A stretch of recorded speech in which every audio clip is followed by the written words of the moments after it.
Hi. Hi. Hi, ma'am. Hi. I, Hello, hi Safia, how are you? Hello. Hi. Hi. we ma'am, we are not able to see you. It's Is it? yeah, it's a blank screen that's showing. It's a black screen that's showing. She's joined? Yeah, yes, ma'am. Yeah. She had joined, but I think her camera is acting up.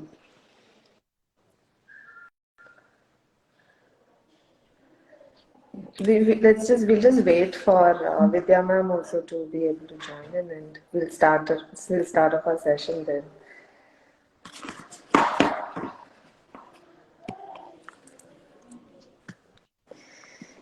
So how's your day going, ma'am? Either of you. I had a Very, very very long session today. busy. Nice, nice. Yeah, so it's good to see you both. We'll just wait for Vidya ma'am also to join in. Yes. How was the response for our previous session, Helena? Yeah, it was good, ma'am. Hmm. We got in a lot of questions.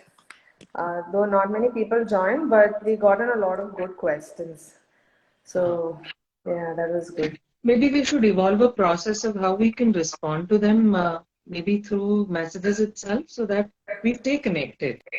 Yeah. Yes, ma'am. Yeah, yeah. Mhm. We just All of got. them are And the valid questions purpose only. was to be able to address issues that people have, and Yeah, then it's more effective. Otherwise, we can go on talking till we are blue in the face and nothing is going to change very much.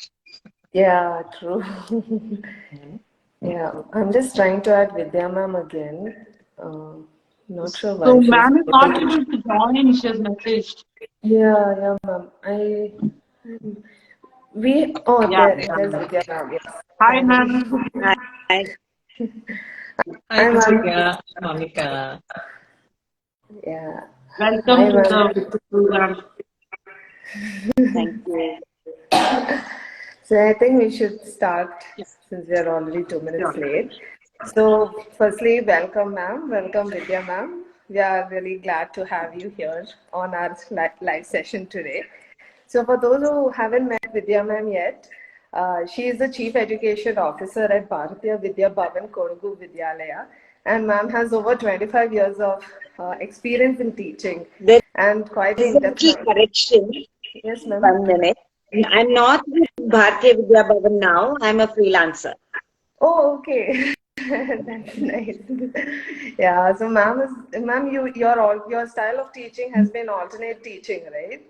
So Yes. it's mainly about following where the curiosity of the child leads. So that was Yeah. something that was quite interesting to me when I had spoken to you. So yeah, welcome, ma'am. It's really nice to have you here. We are looking forward to everything that you have to say. And along with Vidya ma'am, we also have Dr. Safia and Dr. Monica. Dr. Safia is a neuropsychiatrist and she's also the founder of Mind and Brain Hospital. So welcome, ma'am. Nice to have you here. And Dr. Monica, she is the counseling psychologist at Reva University, and she is also a very interesting person to talk to. So welcome again, ma'am. We had a really Thank you. lovely session last time, and we look forward to an equally good or even better session today, and I'm sure it will be. So, So, one yeah, of ma'am. the reasons why we want to hear more from Vidya ma'am is basically she has done wonderful work with the personality development in adolescence age group. So we are eagerly waiting to hear from you as to how we can build our emotional resilience. Yeah, and she's Yes. a teacher as well. So it's going to be a teacher teaching us science students today. So, ma'am, now like to just start off the discussion, since our topic is on emotional resilience, self-awareness. So, what is self-awareness for our audience? How would you define it? Or, Yeah. and how, okay, yeah, yeah, ma'am. So, if I ask one of you, Yes, who ma'am. are you? Anybody can answer. Just tell me, who are you? Who am I? I'm Yeah. Shabana. You are A I very, just very tough recall. question. Sorry. What, not ma'am? audible. Can't hear you. A very tough question to answer, because we are not really getting the first words to say what is that which we have to say. Yeah. No, there is no right and wrong in this. So just let's have a chat and, the easiest way where we can get into the self-awareness. Just answer, who are you? Yeah. But very tough to understand what it is, Yeah. right? It's making us think a whole lot about I ourselves. know. Yeah. So Yeah. you get 101 answers. Say, is it I'm a mother, I'm a woman, I'm a doctor, or I am a person, I'm me. What is it? Yeah. Basically we have Yeah. so many identities which we don't know which one Yeah. to pinpoint to. So each Yes. one of you You know, can Safia, answer differently. Safia, the one thing that comes to my mind is what I normally tell, my counselees is that, and I will paraphrase that to myself. I am more than the sum total of all my identities. Oh, Oh, Okay. deep. What is that more than? So to make it understand to the teenagers, what is that more than? You know? It is a value of my existence in the scheme of the universe. It is my potential to be more than what I am today. Be more than what I am today. My will to desire to be more than what I am today. So I would Okay. When we say, probably define myself exactly like that. yeah, like Helena, Yeah. in your age, what do you think who you are? I think I'm a girl trying to figure out this journey called life. Okay. Safia. so maybe I'm a mother, so that stands out to me as my identity. Yeah. Okay. So now to go to Monica's identity as like something to be more than or to the fullest potential. When we talk about potential, it's again we are talking about the environment and it's external, it's not internal. That potential can change. When you reach to certain potential, then again it changes. Then Yeah. again, there's no end to it. So you Yes. can't be the potential, isn't it? If you No, if you are I am the process or the driving force that is making that potential reality. correct. So And that again, energy, I'm the even if force. you are a driving force, again you are looking at it in the external way. You are not going internal there. Okay. And for Helena, if you are a girl, okay, when I then is there a difference between a girl and a boy in this universe as such? No, both are human beings, right? What are you? No. True. Is there a difference between boy and a girl? Can that be our identity? If you say you are a girl, say you decide to become a boy Mhm. Will you someday, change? will you change? Then, Will you be so, different? Yes. so you can't you can't have that identity permanently, right? Mm. And Safia, your role as a mother, it's a personality. It's like we may be a mother in one situation and a doctor in another situation and some a wife in another. So even that is changing. So with these external roles, we identify ourselves, and what happens is actual me within me is something different which is unchangeable, Right. isn't Yeah. it? There is something more than all these things. So when we understand that, you just have to close your eyes and see what you are exactly. But this needs a lot of practice. When we go within, what happens, the actual me is liking love, there is purity, there is bliss. That is what it likes, right? Within me. So that self-awareness, when we bring in, when we see others, the soul, what we call the actual soul, needs only these three things. But when we see others, say for example, from in Safia's hospital, when patients come in, when they see the security, there is a different attitude towards them. When they see the receptionist, there is a different attitude towards them. But when they meet you, there is a different attitude. You know, when you are seeing it externally, when you are seeing the other person as a separate entity, then we do this discrimination. Our attitude changes according to the situations, according to the people or place. But when we see the other person as the soul, then the soul has these three things only: the love and the blissfulness, and that, you know, purity in them. We actually don't want to be what we are. We are always masking ourselves, isn't it? But actually within us, these three is the, like, you know, what ideal person.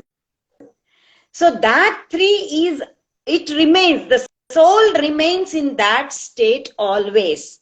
But our action, our thoughts, and you know, kaya, vacha, manasa, these three things are changing always, isn't it? But the soul wants the other three things, and we have to treat others in that manner itself, like we being in other shoes. It's same, all are one. Whether it is a dog or a cat or an ant, the life remains the same. The life energy remains the same. But we treat others in a different way according to their personality, not as a human being, not as that soul which is there eternally. So this is self-awareness. Yeah. But for this, we need practice. We need, every time we keep telling, I am not the body. The body goes one day. Then where am I? I am not the thought or the mind. That also changes. I can't see. I can be a witness to my mind, be staying outside from it. Yeah.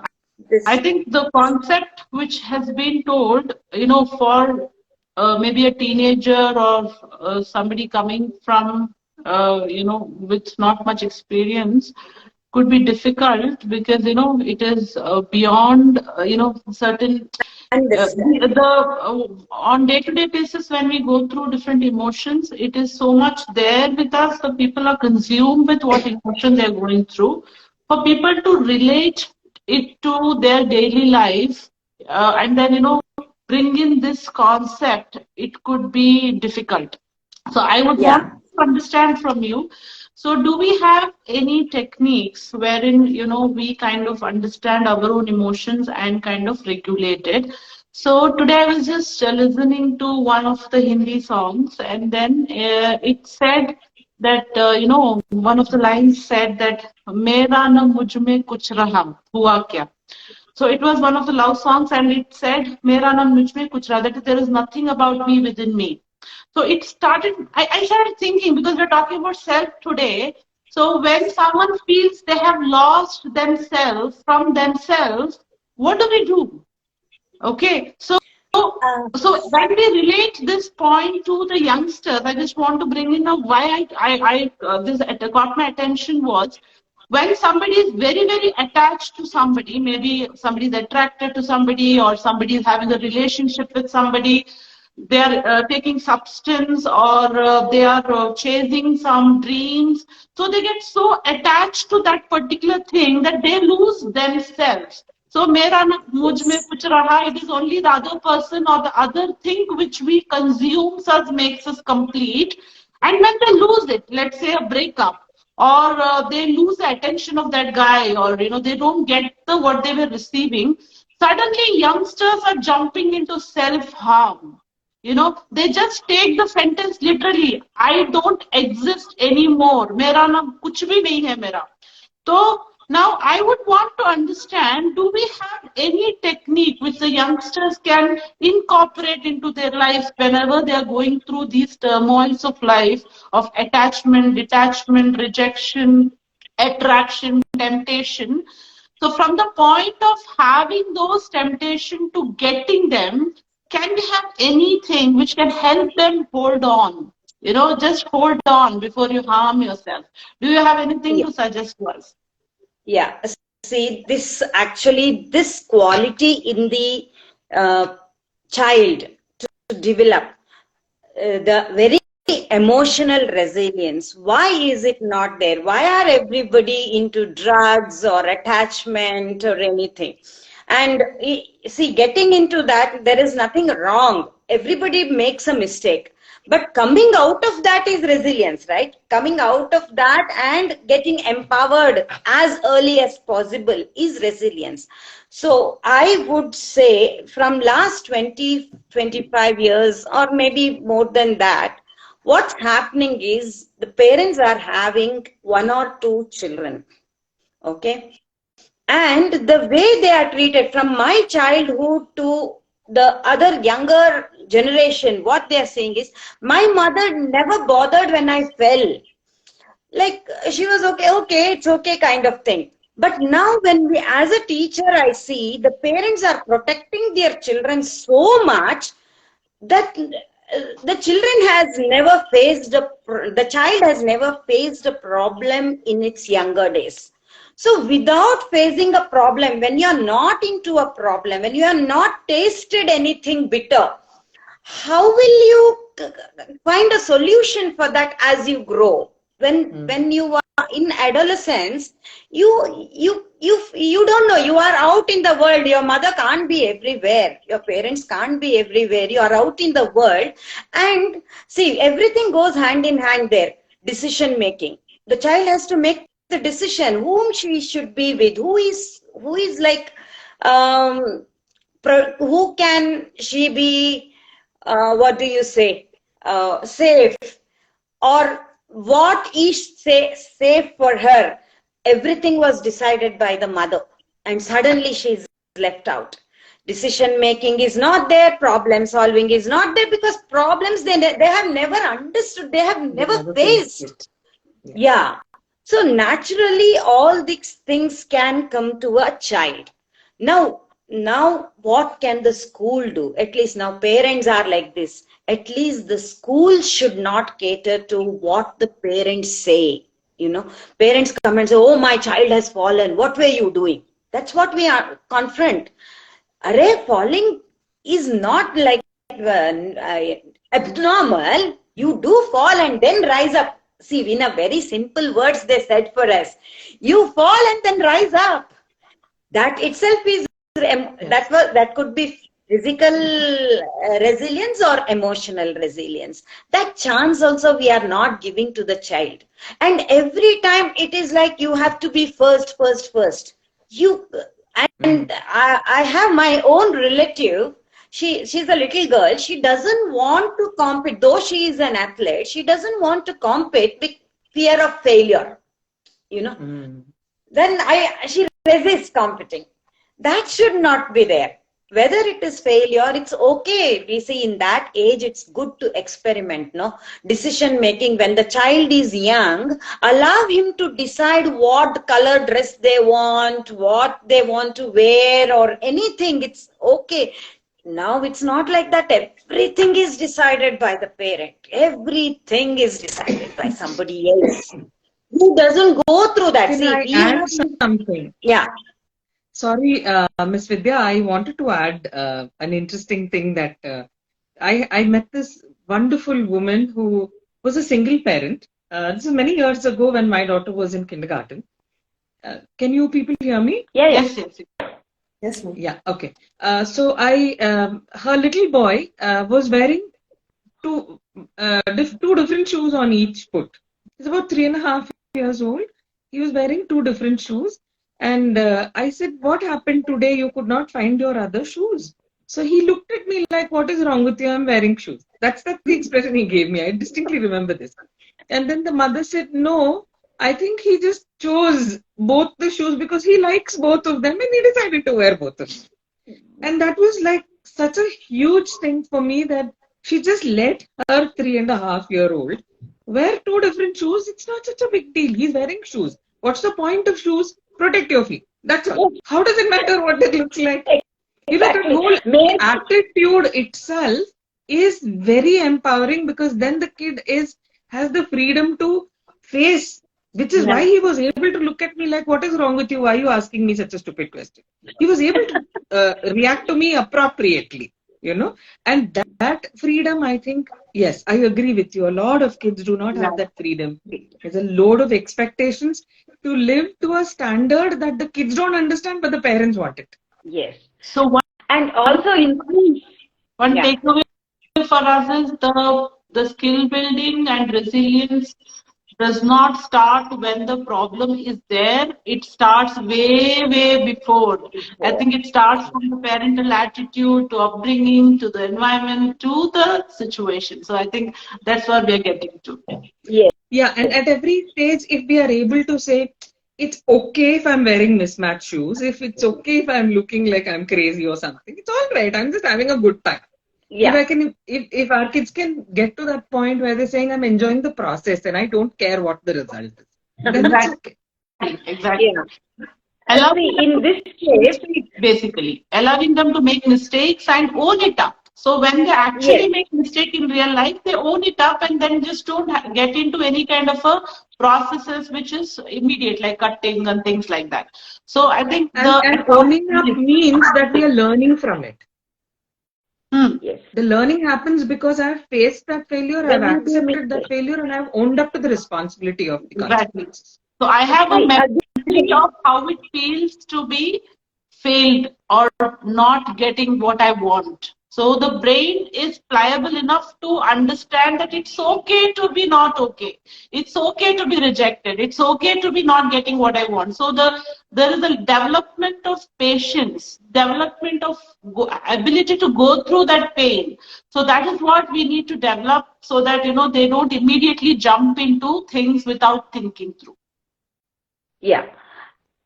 And You also, you spoke about Miss Vidya. You spoke about in schools what we can do in terms of learning. And one of the things that comes to my mind, and I'd like to ask you, is like this thing of wanting to come first all the time, first or nothing. That kind of an attitude where I have to be first at everything that I do, or I won't even take part. I don't even want to go through the process. yeah. Which is taking away from the learning experience itself. How do educators and people like me who are working in that space, how do we deal with that, and how do we get them to understand that the process also is giving you a reward? It need Yeah. not be in the form of a first prize, first rank, 100% marks, but it's still rewarding to just go through that process. See, what's happening now is, I think we are getting deeper into the education only now. See, when you get a first rank, nowadays I see, even in English, they get 100 out of 100. I always say, even if the Shakespeare writes his exam and he brings it to me, he may not get 100 because my opinion is different from his opinion, right? So we are not giving the open-ended question at all. There is notes even for family essay. There is a notes given, essays given by the teacher. And in one family, there may be 12 people, and in another family, there may be 4 people. The essay won't have all that. It's like me, my mother, and 2 children, my brother and me in family. The ideal thing, essays have that. So why are we not allowing the child to express himself and accept it? It should be open-ended question, not closed question always.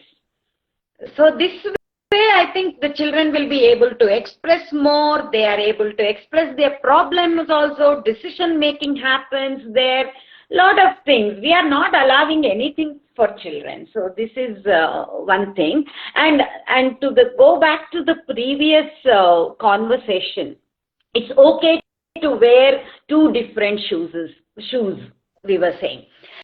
See, I feel it's a creative part of the child. What happens if we can design two different shoes for two different feet? No, when we were young, like I think I was 10-year-old, and we were having a discussion. We used to come up with crazy ideas.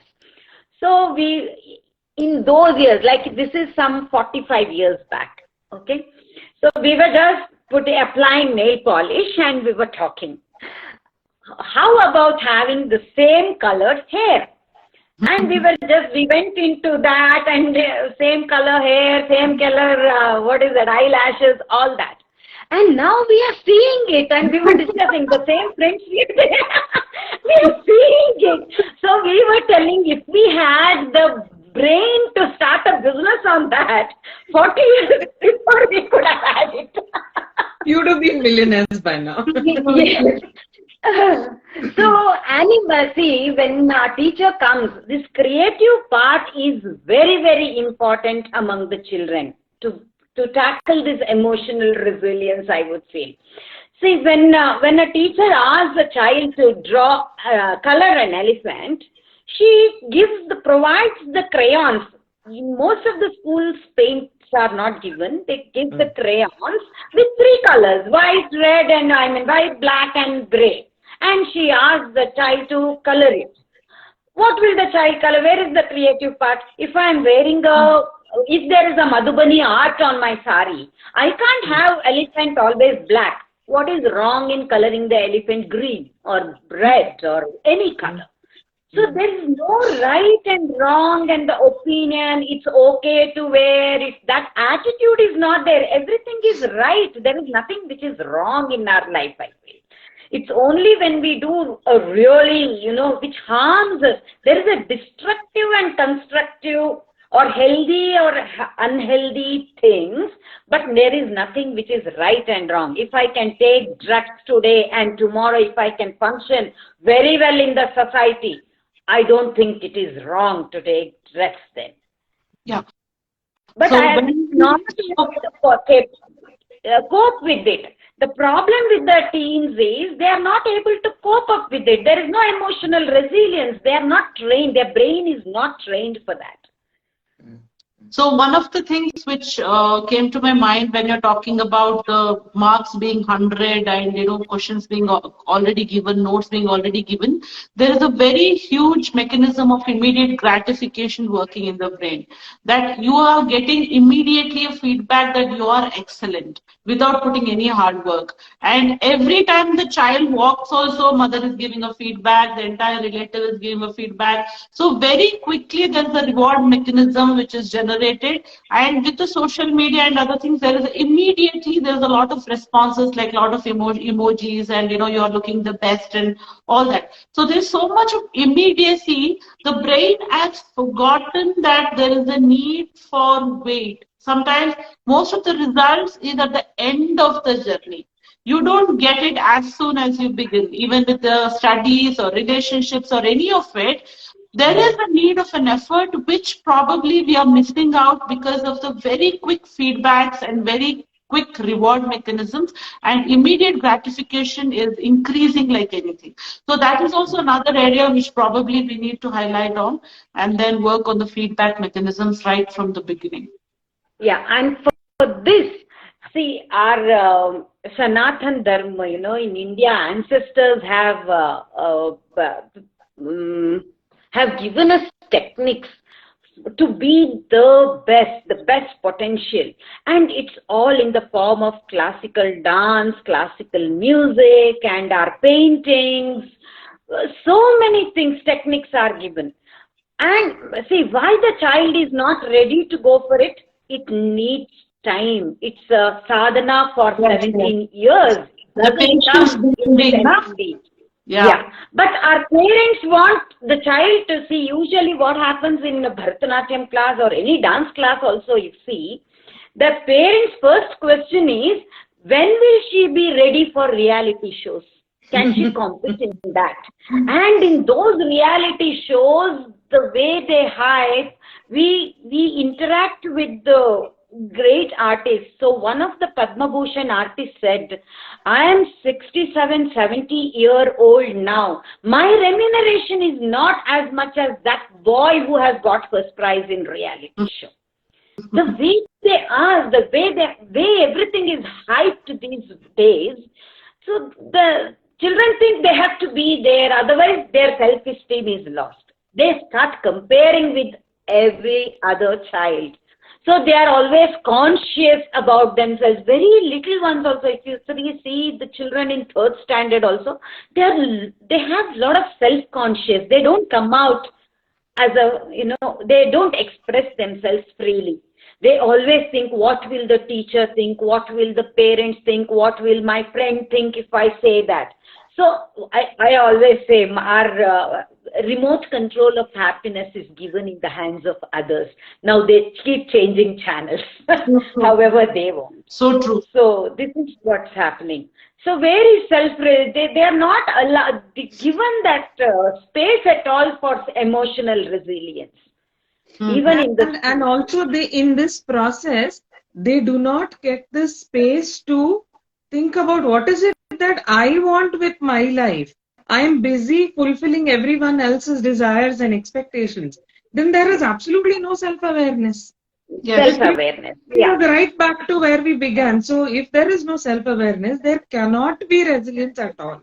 It has to begin with learning about ourselves, looking inwards.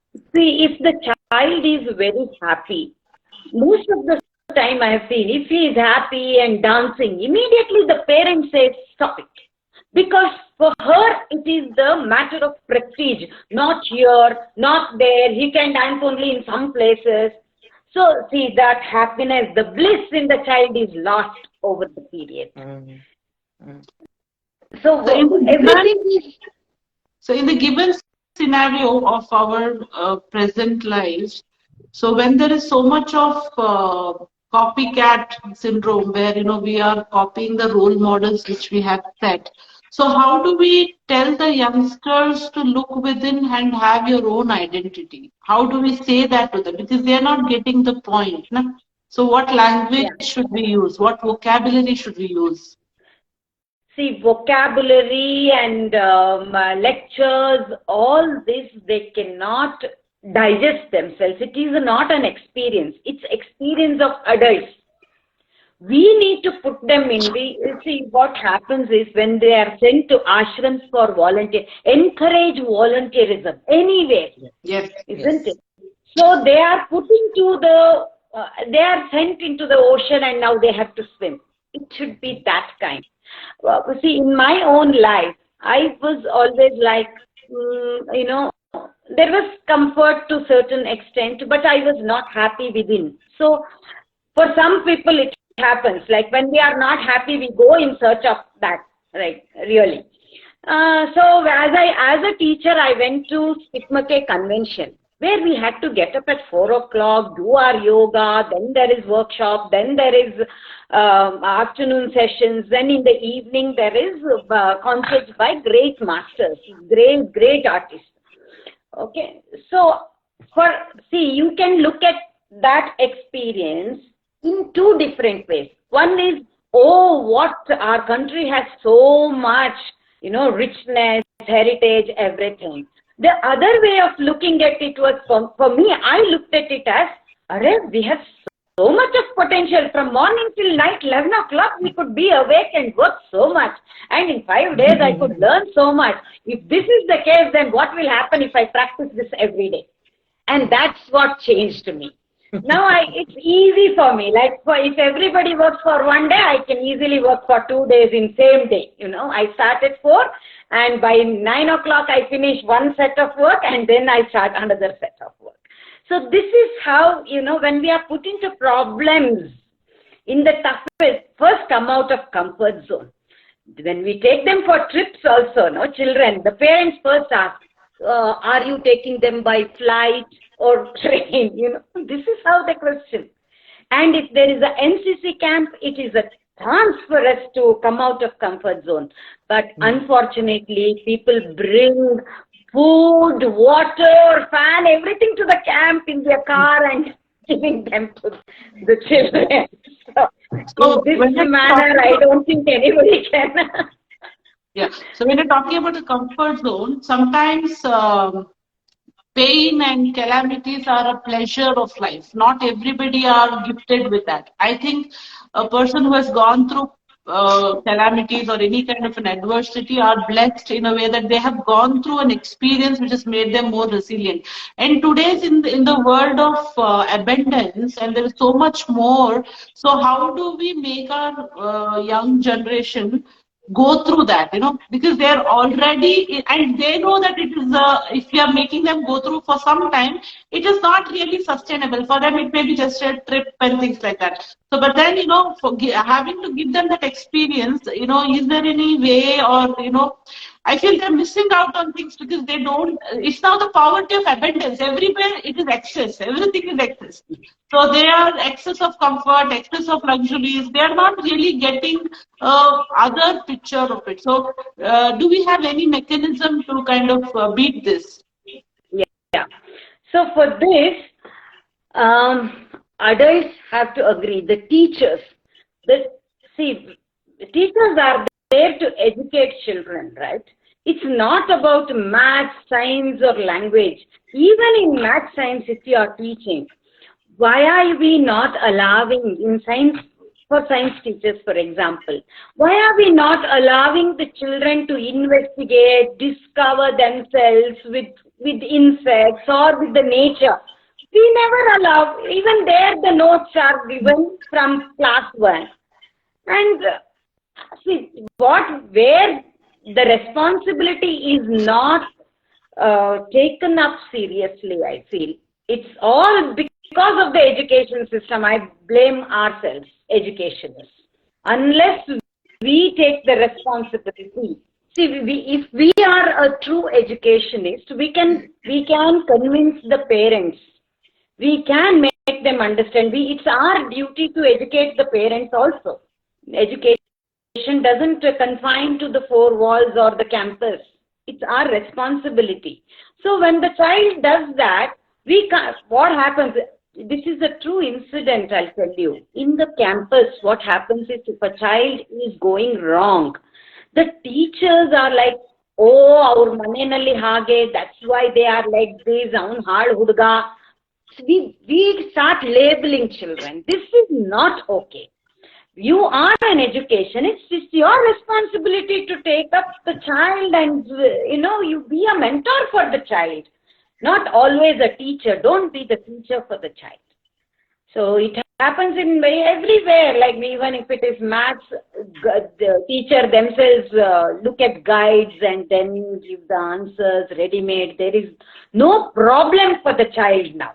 Everything is in the tip of the button. Again and again, I go back to the same thing. Sorry, while you were talking about how the education system has failed our children, I remembered what one professor said. We seem to be teaching our children for exams. It's not about learning. It's not about, I've chosen the subject. I like the subject. Let me learn more about it. Let me enjoy it. So, okay, I'll get a few marks this way, that way. If I'm doing really well, if I'm enjoying really well, it's not really very often that you will get bad marks.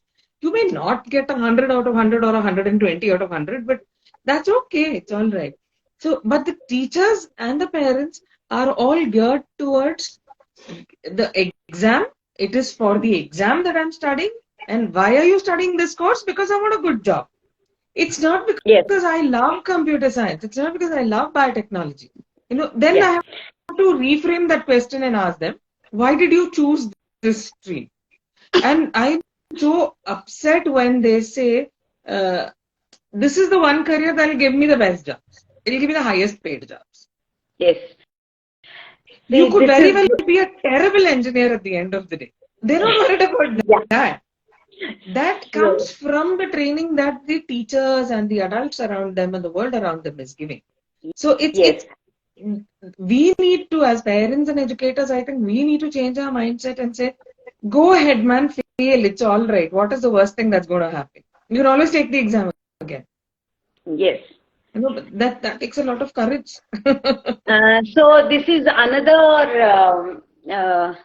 See, I was doing some training in one of the engineering colleges, and I asked them, why do you think you are here? Why are you getting educated? So the answer was, I want to earn money, I want to get famous, I want respect, I want that, this, everything. That means we are always, like as parents, we are always emphasizing on what to do and not what to be. Nobody said, I want to know myself by getting educated. Nobody says that. I want to do this, do that, do that. So many things to do. And to do all that, you should first know how to be, right? And when I say how to be, it's not only love, bliss, or your purity. When you are saying purity itself, it's not one word. When we are saying purity, it is integrity also. So nowhere we want to have that integrity, even if nobody says, if my mother forces, I will read, I'll study. If my teacher says, I will study. Oh, teacher has given me the project, so I have to complete. It's not, we are always doing for others. We never did for ourselves. So then where is that purity? You are never what you want to be. You are always what you want. You are seeing externally. Our SPICMAK founder, Dr. Kiran, said so many things. He's my guru. I have learned so many things from him. He's like what he talks, he does. Once, from one workshop to another, he was running with the shoes in the hand and there were thorns. I said, Kiranji, please wear your shoes. Let us go to the next watch. Little pain is good for life. He just said that. And that one sentence, we are ready to take up any pain and be ourselves. So small things we learn. We need not learn big things from everywhere. Small things only teaches us the lesson of life. When we trek, what does the youngsters do? When we trek, they have bottles in their hand, they throw up there, they're drunk there on the hill, in the middle of the nature. These are all educated students who participate in the andolans of save trees, save forest, all these, and they themselves go there and throw their bottles, their plastic, everything. Yamunotri, when we went, we just couldn't see. There's no water coming down there. It's full of plastic. So it's not the uneducated doing, it's the educated only who go and do all that. So where are we? What is education? We are not being at all. That's why I think human being is there, not dog being, because we have forgot being. So one contradiction which comes to this point is, the takeaway is integrity. But then today's generation talks about, you live only once and you have all the entitlement in the world to enjoy and keep yourself happy. So, to maintain integrity in this outlook where I myself and my enjoyment is the right. So, there I think the younger ones are confused. Should I only think about my immediate gratification, my happiness, my entitlement, or should I now worry about environment, fish and the crocodiles in the, So there is a kind of contradiction or dissonance which happens in the younger minds. So because there is loud media screaming and telling it's your life, you enjoy, and the other end, People are saying now be very conscious, take care of others also. There are two different messages which is going. So I think there is a need of balancing between these two. Yeah, correct. See, when we say enjoy, definitely I too want to enjoy life. Even I have one life. Isn't it? Everybody has only one life. We all want to enjoy life. So, in the process of enjoying, there is loud music in the pub with full of smoke inside, and they think they are enjoying, right?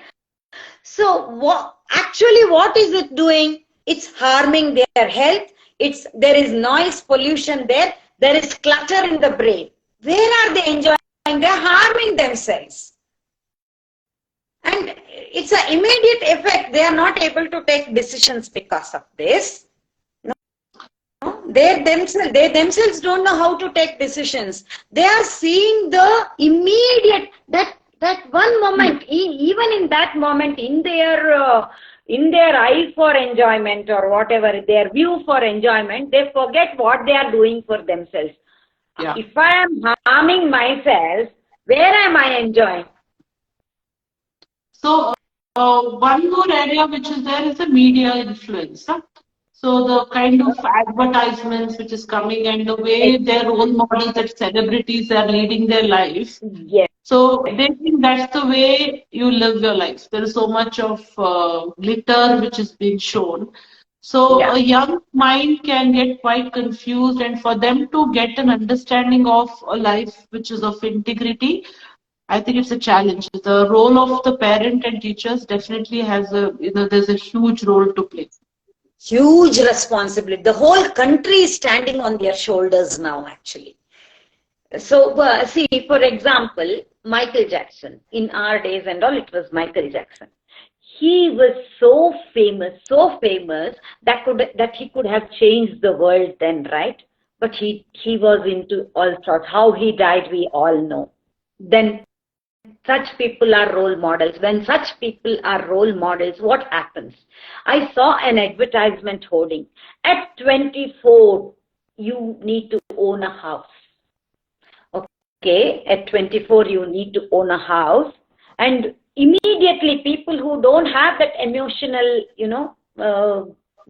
control, immediately, yes, I am 30, I don't have a house now. Go, and the couple will decide to borrow loan, and then they build a house beyond their capacity because they have to show to the world. We normally live for others. We are not living for ourselves.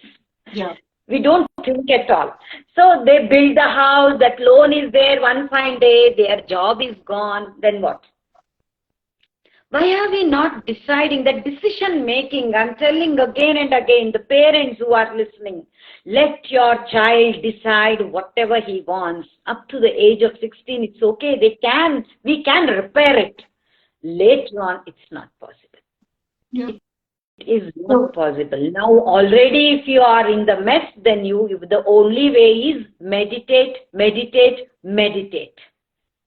So, ma'am, do you have meditation techniques so that all of us can meditate? Some small, quicker ones which you can do when you're sitting in the consultation room and other things.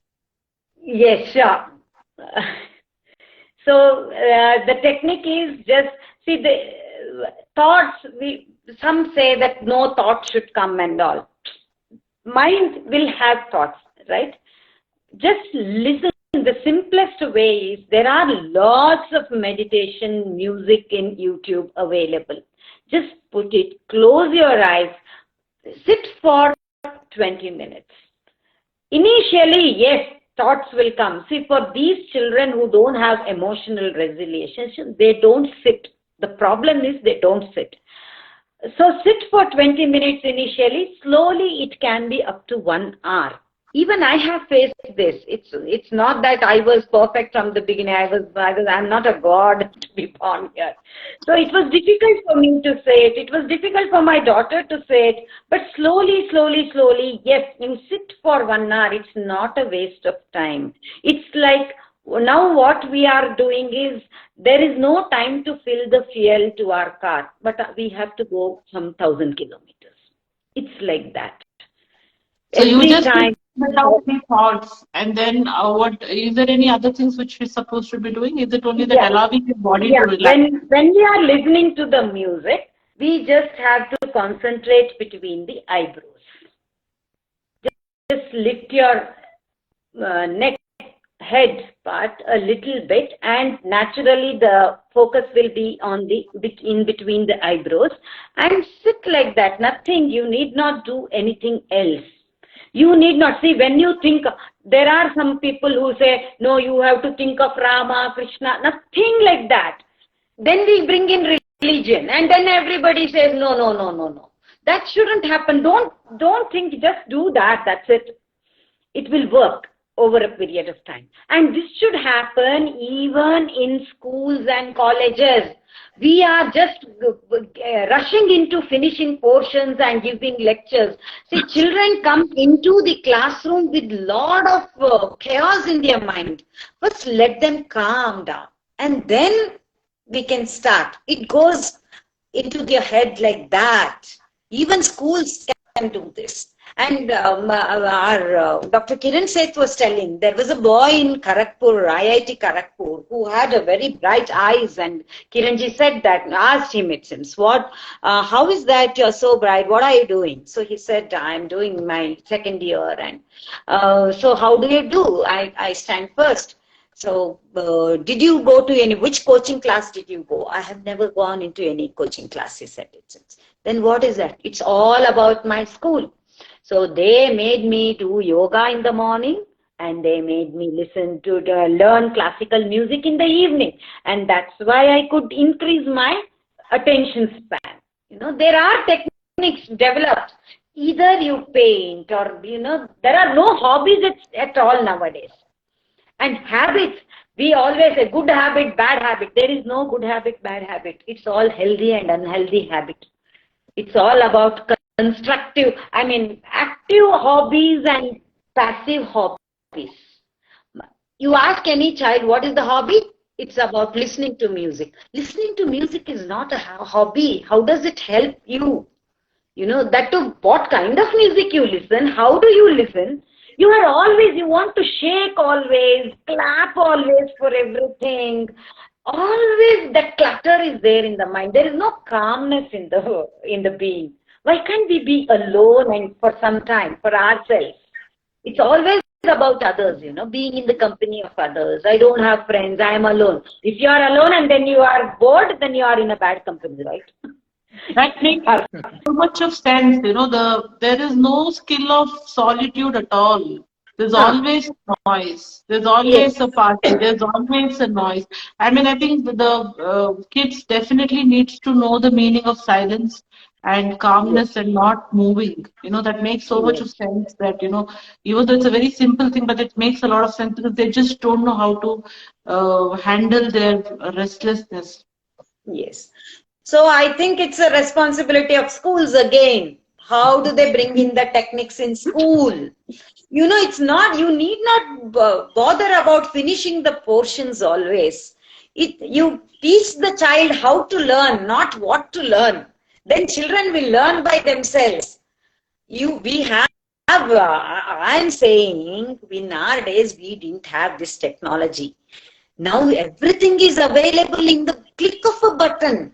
But children don't know anything. How is that? I'm really surprised. They don't know anything. It's because they don't know how to look at something and figure out for themselves, is this okay for me? Is this the right kind of information? In our practice, I'm sure Safia has gone through this. Just yesterday, I met 3 people. All 3 of them had lists of things that they wanted to ask me. And it was 50% of that was nonsense that they picked up from here and there, And as adults, if they were not able to make out the difference between this and that. But coming back to another interesting point you made, Ms. Vidya, about hobbies. Hobbies were meant to be these fun exercises where you could simply do whatever you wanted to, and it was okay if it turned out bad. I hobby for me to learn dance helped me to discover that I have two left feet. It's okay. I started to learn dance, and everybody was laughing, and I learned how to deal with that. So hobbies were also a means of building that resilience and saying, this is one place where I don't really have to come first. I can come last and still have a lot of fun. I can afford And to do it. also, see, suppose if your stitching is your hobby, we sit there alone, for some time without anybody and we keep stitching. Even that happens in singing, it happens in drawing, it happens in gardening. Yes. Nothing of that sort nowadays. It's always something going out, pub. This is their pastime. And that alone time gives you the ability to introspect, Yes, think about the stuff that's important to us. yes. It builds a lot of no. Why am I not able to do this? Or how, wow, this really turned out very good, and I'm so proud of myself. It helps to build our character and make ourselves aware of what we are thinking, what we are doing, how we are reacting. True. Even self-criticism. If we have the hobby of cooking, cooking is our passion, and we cook. Some days it comes out well, some days it doesn't. And then we ourselves say, oh, today my cooking was not so good. What mistake I did? See, problem solving. And then Yes. there is creativity. Okay, I may add this next time and do something. Everything is there around us. Education is around us. It's like God. We are not able to see it. God is everywhere. Everybody says that, but we are not able to see it. Failure is really an opportunity. True. It's Yes. not at all a weakness, or it's not something to lament about or complain about. It's an opportunity to look at and say, okay, now what can I do differently? And Yeah. that builds us. That builds the self. Yeah.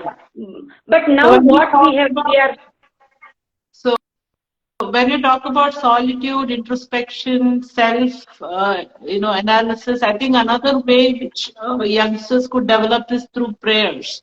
In whichever religion they believe in. I think prayers also gives us an opportunity to, become more aware of our emotions, and that could be one of the important tools which all of us could use to deal with ourselves. yes. But That is sanskar. it's very difficult to get adolescents of today to actually believe. They are very loud and proud. Proudly, they will claim that they are not believers. Yes. So that is Yeah. a huge hurdle. Yeah. I probably maybe after a while we do understand that prayer does not have to be religious. It can be about just having one small gratitude exercise or some positive affirmations. It could be anything Yes. of that kind, and that itself is good enough. See, That can be again, done. this is sanskar. This is sanskar, okay, what we carry from very childhood, See, if there is no such atmosphere at home in the younger days, and even the school doesn't have that, where will the child have the belief? If you are experience, anything for me is, unless I experience, I will not believe. It just remains as a belief. So get the child into that experience. Let him experience. No. See, how many of them see a sunrise and appreciate sunrise or sunset? They don't bother. It happens every day and they don't bother. The sky is like a painting. We don't know to appreciate the painting itself. We don't know to appreciate anything because we don't appreciate ourselves. We have not learned the skill to appreciate ourselves. We are always like there is over-conscious to please others. We are talking about self-esteem. What self-esteem? Where are we? What is that self-esteem? When we compare ourselves to others, only we will have that self-esteem, right? Grown. Why do we need such self-esteem where we put? I'll tell you a very interesting story. See, even in lessons, these values are hidden in our textbooks. The problem is teachers are not able to see. There is a lesson on kite, and the teacher was explaining. I, being the principal, I happened to sit in that class, and the teacher was explaining that there is a string which is strong in the kite, tied, right? And you know why the string is strong? When the other kite goes up to pull it down. So, if you are teaching this to a child from the beginning, what will the child learn? And same thing is happening in corporate world. They are building their castle on the grave of others. They have to put down others and they have to come up in life. This is what is happening. And where is integrity now? Exactly. I think it all teachers boils are, down to intent and integrity. yes. Unless we have integrity. See, that's the only thing which is making us unique than other animals. No, otherwise other animals also eat, reproduce and sleep, whatever. They breathe. In school, when we have living and non-living organisms, when we teach them the difference, this is all we teach. Where are we teaching that we have a brain to think? Human beings are special because our brains can think, analyze, introspect. It can do so many things. But we never touch upon that. It's only, it remains in the notes. So true. So it was like, I think all of us now need to sit back and think, where are we in this journey of life? Are we thinking enough? Are we controlling enough? Yeah. But if we had to go back to that kind of introspection, it's important to go through some life experiences in the form of failures, waking up, experimenting, opening your minds to new experiences, accepting those new experiences, new people. Yeah. All of that is what will build our resilience. Yes. And that is how we will be prepared for all of life's challenges. I feel every college should have talks continuously. See what happens. Even this has become a period. I'm telling you, there is induction program done in colleges. 3 days. How can you bring miracles? It's not possible. Everything is like ritual nowadays. Everything is ritual. There is no experience given there. Well, see, when those and what for the trainers, they want their money. They take their money and go away. Done. Who is bothered about our country or the citizens or anybody? But if as educators who are in this business because we love it, is it possible for us to take, this is just a thought, it may be possible for us to take that risk and say, I don't mind, investing a little bit of more time and effort in my student and allow him or her to express themselves however they want, not stick to a pattern and not work towards an exam.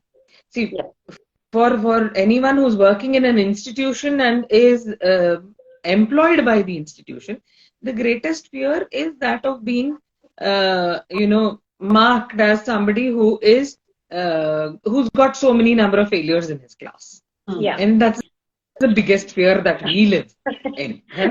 So we don't want so many failures in my class, so I will tutor all my kids. My kids will all get great marks and I will get great marks at the end of the year. So if we can overcome that fear, if we can build our resilience, then we can help our kids learn that. See, and also, why would the child fail? Have you gone back to the root cause of it? Why would the child fail? In terms, it's not the failure of life, I'm telling you. It's the failure of the exam. Yeah. Right?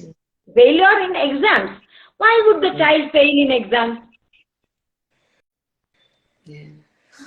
didn't remember the answers on that day at the most. It's a memory Not test like in that. any case. See, first thing is whatever is there in the text, whatever the content, he has to vomit. And that content is written by somebody some years ago. It's not his experience. So when it is not, if I have experienced something, even at the age of 5, I would remember even today. But whatever others have told, I may not remember the words, what they have spoken. Correct? So if it is in my experience, say for example, commerce, whatever, accountancy. See, why are we not starting a bank for the students in the college, for the commerce student, keep the accounts of that for accountancy students. For commerce, send them to malls, have a trip to malls, let the managers come and talk. Yes, it takes time. But definitely not the time period duration of your lectures where they are wasting their time for 10 days listening to something and nothing is going into their head. Here they are enjoying and they are learning. It is from the managers, those who are already in the profession. By giving talks, by listening from a lecture and by listening from the professional, there is a lot of difference. And I was researching on blended learning. I was into this always, like, if I don't know and if I can't take it, what if the malls don't allow my students? But I have experimented this in Madikeri. I used to send my children to More and work there and learn about commerce and all. I send them to banks, let them do their internship there and all that.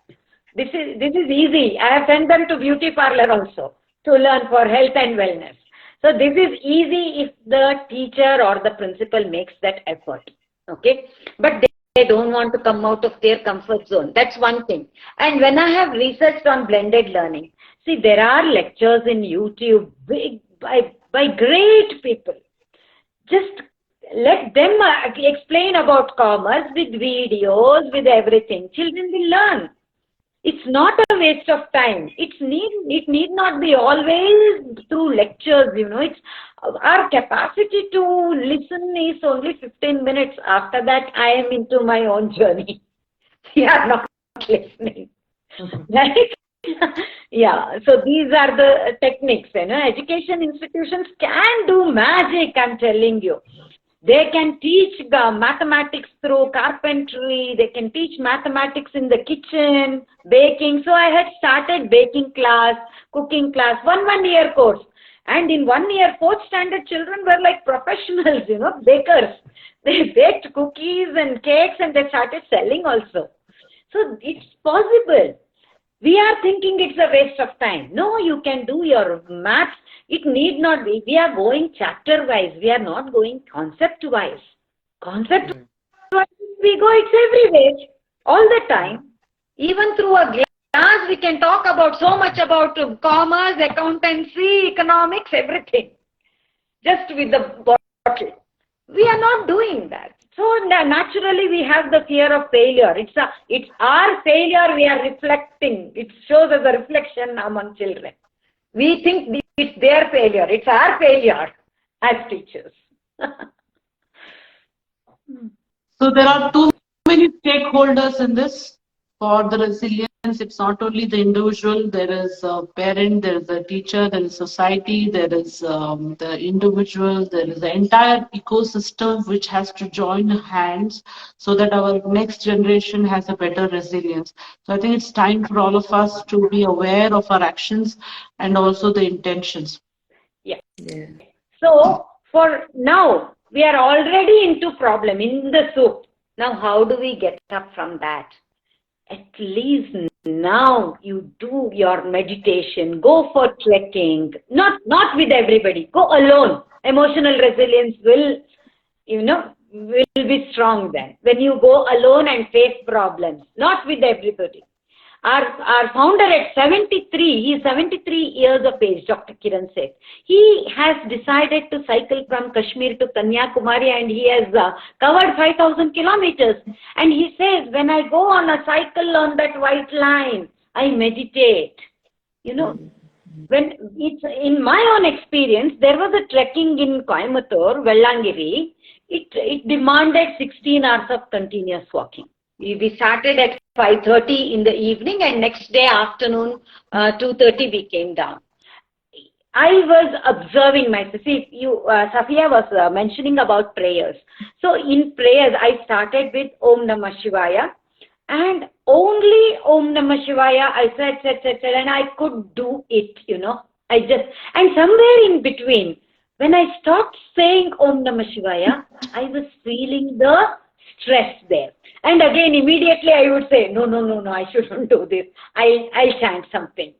It can be Amen, Allah, whatever. But concentrate on one thing and don't concentrate on the stress. Concentrate on the self, and then we could do it. Everybody, like among 1,000 men, I was the only woman who could do it. It was a very tough trek. 16 hours continuous walking, whole night walking, and half of the day again. It was not easy for a 52-year-old. Yeah, definitely that amount of emotional resilience and the self-awareness to know that you can do it, to be able to cycle and trek up and those have motivation, and to have that motivation, interest, which we are lacking. We are not motivated and so much motivation. Around, Yes. Willingness, motivation, and resilience. Emotional resilience makes physical resilience possible. Yes, definitely. Yes. I guess that's most that important is the takeaway for all of us. So, physical resilience isn't there. Yeah, that's definitely a takeaway. I guess that's a good note to end today's session. We are already like running past time, and I just We don't noticed that. feel like concluding basically. We just want to hear to ma'am again to say what else. Yeah, exactly. Yeah, I just noticed that it's already like it's past time. This is definitely a very interesting conversation. Thank you, ma'am. Thanks for all that wisdom and learning that you've shared with us. Thank you. Thank you a lot. So for now, we'll wind down and we'll continue our emotional resilience series over the next couple of weeks too. So yeah, thank you for joining with us today, ma'am. Thank you, Dr. Safia and Dr. Monica. Thank you, ma'am, for joining. It was a Thank you, wonderful. Helena. Thank you, Miss Vidya. Thank Thank you, you. Monica. Thank you. Thank you. Bye. Bye. Bye. Bye. Good night. Good night. Bye.